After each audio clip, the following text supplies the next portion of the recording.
सबसे पहले तो आपको विश्व आदिवासी दिवस की बधाई। आज 9 अगस्त के दिन एक बड़ा सामाजिक और सांस्कृतिक तौर पर मनाया जाने वाला आदिवासी उत्सव है, कैसे देखते हैं? देखिए, ये हमारे गर्व का दिन है, हमारे लिए गर्व का दिन है, हमारे स्वाभिमान का दिन है। जब पूरा देश ही नहीं, पूरे विश्व में विश्व आदिवासी दिवस मनाया जाता है, मतलब वर्ल्ड इंडिजिनस पीपल्स डे। और 1994 में इसको पहचान मिली थी जब यूनाइटेड नेशंस की जनरल असेंबली में ये पारित हुआ था। और सबने इसको हमारे जो आदिवासी के जो मूल निवासी होते हैं उनके अधिकारों के लिए, उनकी रक्षा के लिए इस दिन को मनाया जाता है। आज जब विश्व आदिवासी दिवस है, उस दिन मुझे ये कहते हुए दुख हो रहा है कि हमारी वर्तमान सरकार जो अपने आप को आदिवासी हितैषी होने की बड़ी बड़ी बात करती है, पर वास्तविकता में वो आदिवासी हितैषी नहीं है। जब उन्होंने आज हमें सबको, आदिवासियों को, ये त्यौहार मनाने के लिए छुट्टी नहीं दी। जब इससे पहले कांग्रेस की सरकार थी तब इस दिन छुट्टी घोषित हुई थी। पूरे प्रदेश में आदिवासी दिवस धूमधाम से मनाया जाता है। ये इनकी मानसिकता को दर्शाता है। क्या ये हमको मूल निवासी नहीं मानते? क्या ये नहीं मानते इस देश के मूल निवासी आदिवासी थे?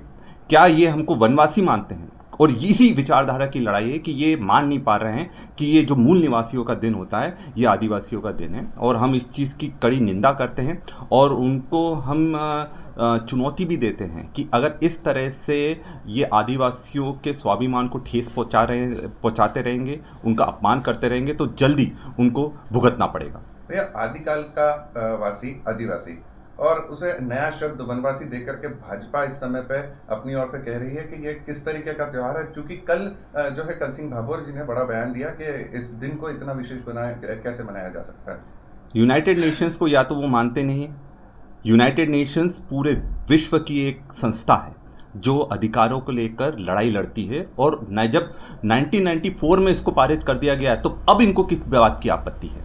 और यह बताता है कि इनकी जो मनुवादी सोच है ये सबसे बड़ा उसका कारण है। और ये नहीं मानते कि ये देश में सबसे पहले आदिवासी आए। और कहीं ना कहीं हमें ये बहुत पीड़ा है कि जब सरकार इस तरह का भेदभाव इस प्रदेश के, इस देश के आदिवासियों के साथ कर रही है, जबकि पूरे देश में सबसे ज़्यादा आदिवासी मध्य प्रदेश में है। तो अगर पूरे देश में जब सबसे ज़्यादा आदिवासी मध्य प्रदेश में, तो सबसे ज़्यादा धूमधाम से मध्य प्रदेश में मनना चाहिए था।